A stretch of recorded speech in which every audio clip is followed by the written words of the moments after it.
어서오세요. 여기는 솔방문고, 제가 솔방입니다. 잘 있었어요? 혹시 여러분은 지금 외로우십니까? 아니면 고독하신가요? 오늘 혼자라는 것에 대해 좀 생각해 보려고 합니다. 저는 개인적으로 외로움에 취약한 편이기는 합니다만, 두 가지의 공통점은 심리적으로나 물리적으로나 혼자라고 느낀다는 것이죠. 그렇다면 다른 점은 무엇인가? 제게 물으신다면 제 생각은 이렇습니다. 외로움은 누군가에게 의지하려는 성향이 강한 사람이 자주 느끼는 감정 같고, 고독은 뭔가 감정보다 한 차원 높은 철학적 그 무엇이 깔려있는 성찰 내지는 사색, 이런 단어가 매우 동반된 그런 것? 하여튼 둘 다 혼자라고 느낀다는 건 분명합니다. 그렇죠? 우리는 너무 혼자도 싫고 너무 같이도 부담스러워합니다. 그리고 이제는 혼자라는 화두가 낯설지 않은 시대입니다. 최근에 영국 보수당 정부에서는요, 세계 최초로 외로움 문제 장관직을 임명한 일이 있기도 했습니다. 오늘의 책은 낭만적 은둔의 역사. 지은이는 데이비드 빈센트, 옮긴이는 공경희 님입니다. 더 퀘스트 출판에서 출간되었습니다. 저자는요, 영국 오픈대학의 명예교수로 있다고 하네요. 이 책은 1791년에 출간된 스위스의 의사이자 철학자인 요한 게오르그 티모만의 고독에 관하여 라는 책을 딱 중심에 두고 이야기를 시작합니다. 외로운 들판을 걸었던 시인들, 문인들을 소환하고요. 또 여러 가지 혼자인 상황들을 제시하면서 지난 세기 동안 사람들의 혼자인 시간은 어떠했고 또 어떻게 대했는지 파악해 나갑니다. 가족 공동체 안에서 혼자만의 시간과 공간을 필요로 하는 것은 그 옛날이나 지금이나 마찬가지였고요. 또 희한한 것은요, 혼자 살아도 생각을 정리하기 위해 혼자만의 시간이 필요해서 어디론가 나서기도 합니다. 그렇다면 어떤 혼자가 우리에게 필요한 걸까요? 그에 앞서서 먼저 외로움과 고독에 대해 생각하고 좀 읽어보겠습니다. 발췌해서 읽겠습니다. 구독, 좋아요, 알림으로 응원해주세요. 우리들의 이야기와 책이 있는 곳, 여기는 솔방문고입니다. 시간여행자를 위한 안내서. 1791년, 400년 넘는 세월 동안 사람들의 혼자 있기를 고찰한 전례 없는 책이 영국에서 출간되었다. 고독에 관하여라는 제목으로 스위스 철학자 요한 게오르그 티모만이 집필한 4권짜리 책이었다. 당시 젠틀맨스 매거진은 고독에 대한 380쪽짜리 에세이를 읽으려면 독방에 감금되어야 할 것 같다라고 했다. 하지만 이 책에 도전할 준비가 된 독자들은 의외로 많았다. 책은 출간 즉시 큰 성공을 거두어 매년 많은 판본과 우수한 번역본들이 나오면서 1830년대까지 증쇠를 거듭했다. 요한 티머만의 고독에 관하여는 이후 오래도록 사람들에게 영향을 미쳤다. 책 자체로 문화적인 주제가 될 정도였다. 19세기의 이 책은 사람들에게 비판 없이 줄곧 지지받았다. 진지하고 사색적으로 보이고 싶은 젊은이들은 이 책을 들고 시골길을 걷거나 집의 조용한 공간에서 이 책을 읽고자 했다. 또한 다른 인기 도서들처럼 다양한 분야에 인용되고 거론됐는데 1845년 3월에 한 경마장에서는 치모만의 고독이라는 3살 된 말이 등장하기도 했다. 그래서 이 책의 서장에는 고독에 관한 3개의 고전이 다룬 18세기와 이전 시대로 시간여행을 떠난다. 치모만은 책 전반에 걸쳐 혼자의 장점들과 집단의 편리성과 축복 사이 균형을 잡는 방식으로 이야기를 풀어간다. 혼자나 집단 생활 각각 따로는 존재할 수 없다.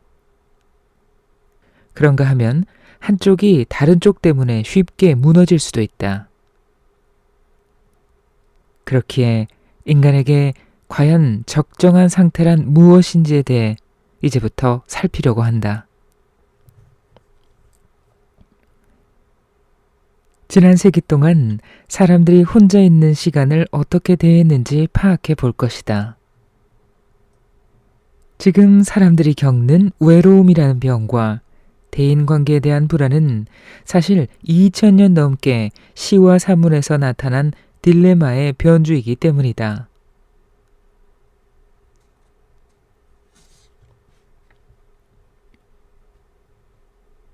혼자 대 집단 논쟁. 치모만보다 앞선 연구자들은 주로 혼자와 집단, 어느 한쪽의 입장만을 택했다.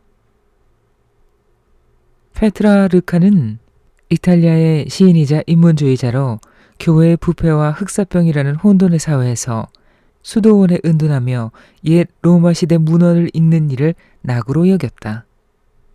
이 페트라르카는 혼자를 선택한 쪽이었다. 부패하고 혼란스러운 도시 활동에서 달아난 후 그는 이렇게 결론지었다. 그러므로 문제를 딱 잘라 정리하면 모든 바쁜 사람은 불행하다. 16세기 후반 몽테뉴, 프랑스 철학자로 법관을 지낸 뒤 수상록을 지었다. 이 몽테뉴 역시 공적인 임무의 압박을 벗어난 은둔을 옹호했다. 그는 혼자 사는 즐거움을 위한 처방전을 제시한다. 이제 우리는 동반자 없이 혼자 살기로 작정하였으니 우리의 행복은 우리 자신에게 달려 있습니다. 자신을 다른 사람한테 묶어놓은 속박에서 느슨히 풀어놓으세요. 진정으로 혼자 살 수 있는 힘을 얻도록 합시다. 아주 만족스럽게. 몽테뉴에게 은둔이란 공적인 생활에서 잠시 물러나는 게 아니라 영원히 떠나는 것을 뜻했다. 이와 반대로 집단에서의 삶을 옹호하는 입장은 17세기 후반 상인 계층의 부와 영향력이 증대되면서 조명받기 시작했다. 영국 문인 존 이블리는 활동적인 일과 삶이 고독보다 나은 이유라는 글에서 세상에서 숨어버리는 극단적인 은둔에 반대했다. 자기 자신이나 일의 가치를 아는 이들은 야생 속에 은둔하거나 공적 임무를 저버리지 않고도 유용한 재미거리를 찾을 것이다. 그러면서 그는 사회적 교류의 장점을 강조한다. 장담컨대 가장 현명한 이들은 서가가 잔뜩 있는 골방과 벽장에서 나오는 게 아니라 활달한 대화에서 나온다. 혼자 있는 시간은 공적인 삶의 보조제일 뿐 대체물이 아니라는 것이다. 하지만 그럼에도 불구하고 상업과 정치로 꽉 짜인 사회에서 몸을 피하는 건 당시에도 상당히 매혹적으로 여겨졌다. 이블리는 더욱 세차게 글을 마무리한다. 모든 은둔의 결과는 우리를 무지하게 만들고 복수와 질투를 퍼뜨리고 마녀를 양산하며 세상을 황폐화하여 곧 소멸시킬 것이다.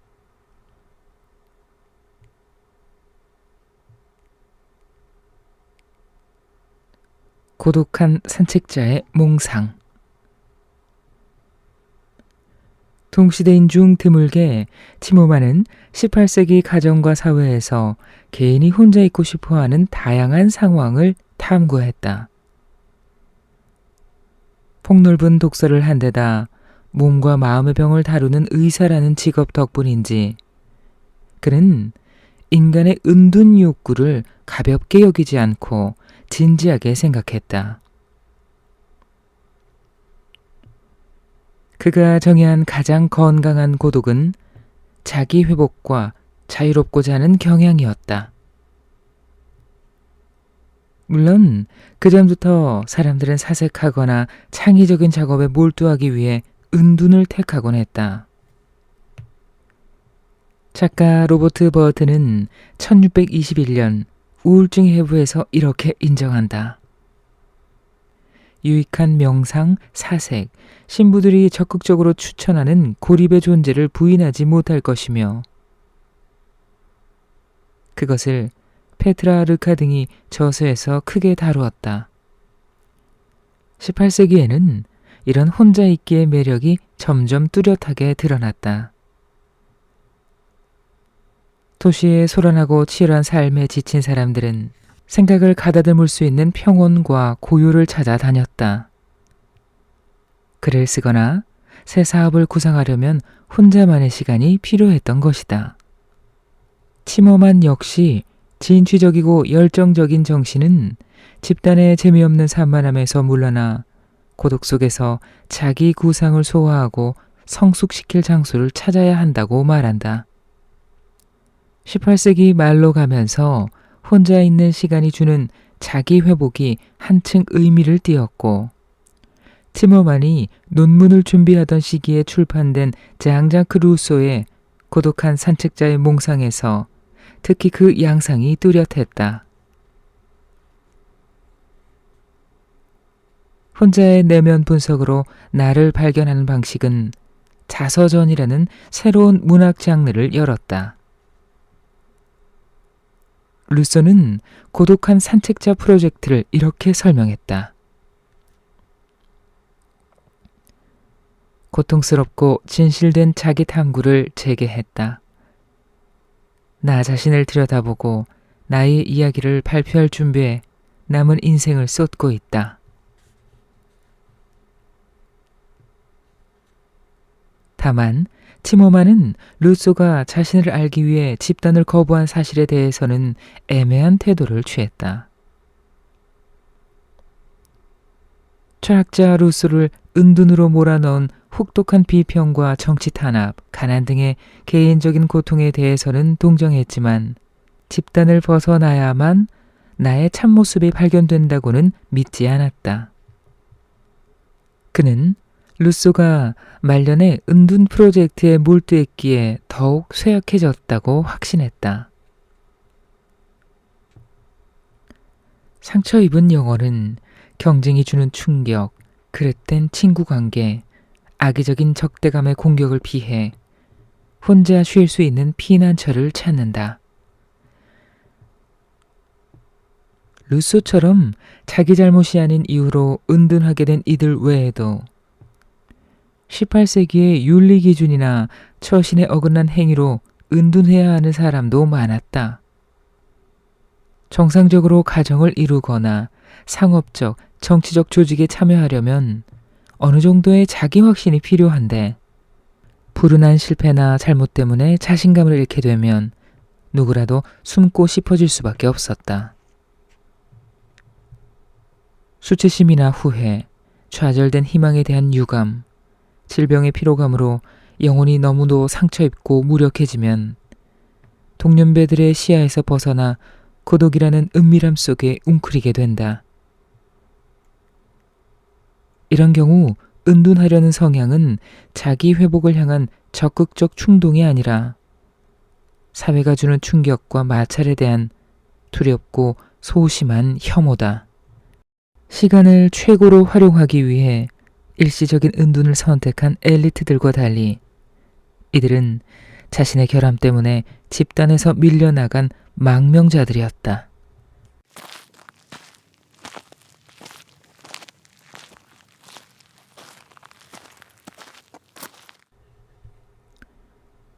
어떻게 행복한 혼자가 될 것인가? 치모만의 고독에 관하여가 독창적인 이유는 첫째, 혼자 있는 상태가 아니라 혼자 있는 이유에 집중했다는 데 있다. 고독이 어떤 영향을 미치는지 결정하는 요소는 자신을 은둔하게 만든 심리 상태였다. 자기 내면을 가다듬을 목적으로 골방이나 시골에 은둔하는 것과 낙담이나 과학적인 열정 때문에 은둔하는 것은 전혀 다르다. 둘째, 치모만은 혼자 대 집중 중 한쪽을 선택하는 것이 아니라 은둔과 사회생활의 균형을 강조했다. 그가 글을 쓴 목적은 고독의 특혜와 집단의 장점이 서로 쉽게 화합하고 어우러지는 세계를 이루기 위함이었다. 사색으로 고독의 좋은 점을 흡수하며 견고한 목적의식을 가지고 힘든 현실에 다시 뛰어드는 정신력의 소유자라면 혼자 있는 시간을 얼마든지 포용할 만했다.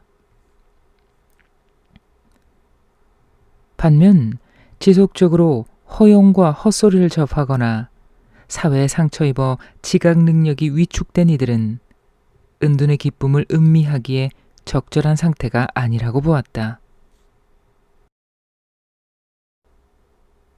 혼자와 집단을 오가는 능력은 현재 우리가 다뤄야 할 주제이기도 하다. 책 속에서 느껴지는 그의 절박함은 당시 은둔과 사회생활의 균형이 몹시 불안정하다는 인식에서 나왔다. 과도해진 도시 문명 속 엘리트 문화는 은둔을 지향할 위험이 있었다. 치모만은 이런 흐름에 공감하면서도 결과를 염려했다.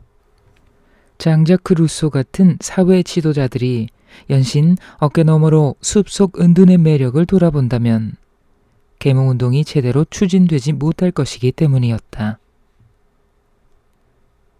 그는 은둔하여 자기 생각에 잠긴 사람이 특히 창의적이라는 사실을 잘 알고 있었다. 혼자 있는 시간은 상상에 지속적으로 강력한 힘을 부여한다. 그리고 인간의 정신을 장악하는 것은 판단이 아니라 상상이다. 하지만 계몽주의자들에게 우선시되는 것은 판단이 활약하는 이성적 토론이었다. 반면 18세기 말로 향하면서 나타난 낭만주의 운동은 혼자서 자연을 자주 강렬하게 접하며 상상에 집중할 것을 제안했다. 시인 존 셀월은 고독에 관하여가 영국에서 출간되고 3년 후 소요학파를 편집하며 이렇게 썼다. 나는 들판의 무성한 풀숲을 지나 희미하게 난 오솔길을 걸으려고 공공도로를 버렸다. 그러면서 자유롭게 혼자만의 몽상에 빠질 수 있었고 풍성한 자연은 가르침과 기쁨의 장을 활짝 열어주었다. 산책은 낭만적인 은둔을 실행하던 주된 방식이었고 앞으로도 계속 그럴 것이다. 이것이 이 책 1장의 핵심 주제다.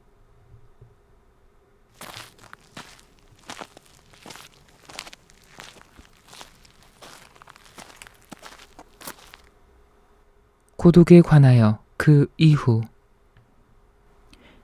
치모만의 책에서 혼자 있는 것은 타인과 함께 있는 것에 반대였다. 현대에도 여전히 혼자인 것을 대면 소통 없는 고립이라는 이분법적 시각으로 본다. 물론 인적 없는 풍경이나 빈 방 안에서의 은두는 혼자를 경험하고 이해하는 핵심 요인이다. 하지만 은둔 외에 혼자 있음의 다른 두 가지 형태가 점점 중요해지고 있다. 첫 번째는 연결된 상태의 혼자라고 부를 수 있겠다. 18세기 후반에 이미 교육 수준과 지위를 갖춘 이들 사이에서 혼자 있으면서도 타인과 소통하는 수단이 존재했다. 영국의 신사 계층은 서신을 이용해 동업자나 멀리 사는 친지들과 업무를 처리했고 1800년경에 이르러 서간 문학이라는 장르가 전파되기에 이른다. 앞으로도 살펴보겠지만 우편과 다양한 형태의 활자 매체를 통해 개인은 혼자임을 즐기는 동시에 공동체의 일원으로서 살 수 있었다. 집단과 연결된 고독은 혼자라는 스트레스를 줄이고 그 경험을 풍요롭게 한다. 두 번째 형태는 최근에야 주목받기 시작한 것으로 정신을 딴 데 팔면서 집단 속에 혼자 있는 형태다.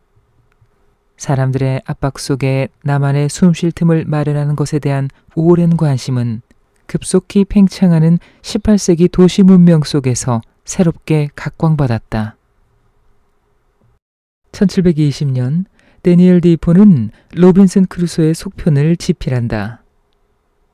이제 로빈슨 크루소는 런던으로 돌아왔다.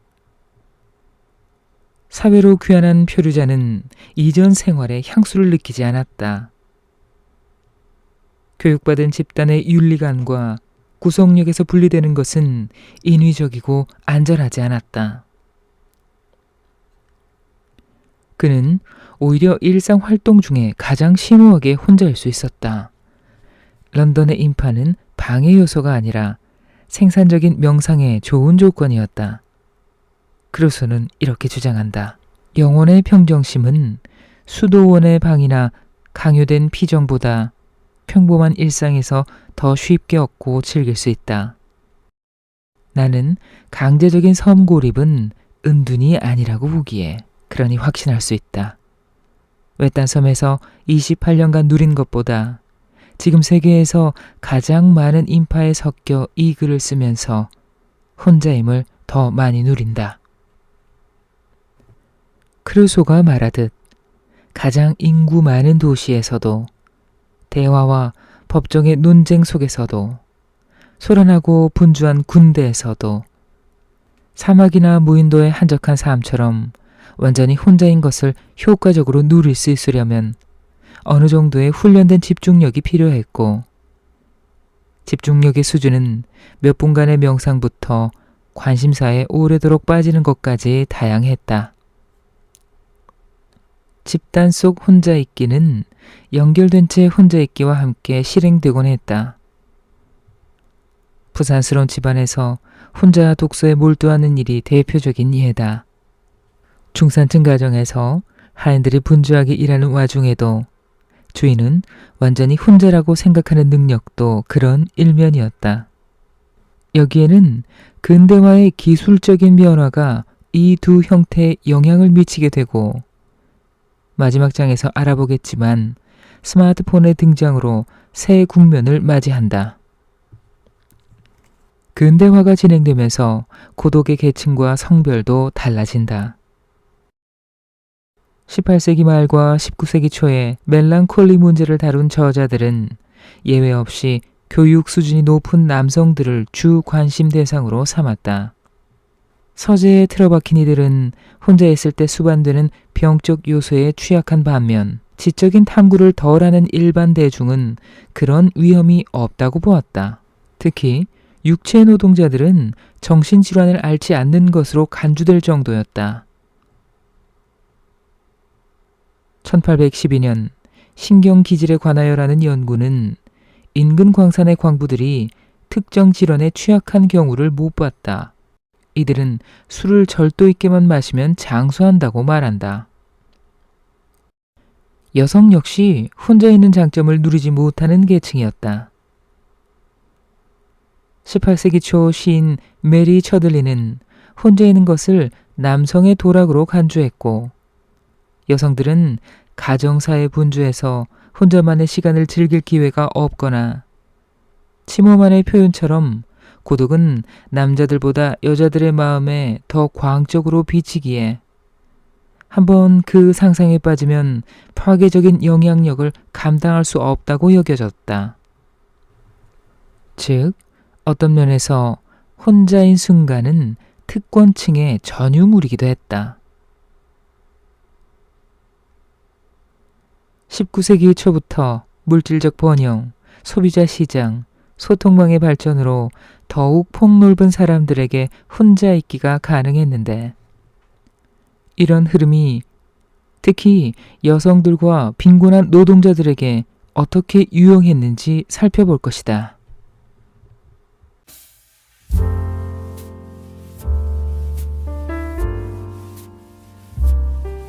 네, 책 앞부분 읽어드렸습니다. 외로움과 고독에는 그래요, 감정 위에 자기 회복의 시간이 필요하네요. 감정에서 시작해서 그 위에 자기 회복을 위한 시간을 올려놓는 차이가 있었습니다. 우리는 혼자 살 수 없는 존재죠. 혼자와 가치를 내 선택에 의해서 넘나들 수 있어야 하겠습니다. 이런 건강한 고독은요, 물리적인 환경이 또 큰 조건이겠지요. 사회적인 제도 플러스 스스로 만든 내 내면의 제도, 두 가지 다 필요하겠습니다. 더 나은 한 걸음을 위해 책 읽는 당신을 응원합니다. 더 많은 이야기는 인스타그램에 글 써서 올리고 있으니까 읽어보시면 좋겠어요. 저는 오늘 여기까지고요. 다음 시간에 또 재미있는 책 들고 돌아오겠습니다. 친구들 건강하게 다시 만나요. 안녕.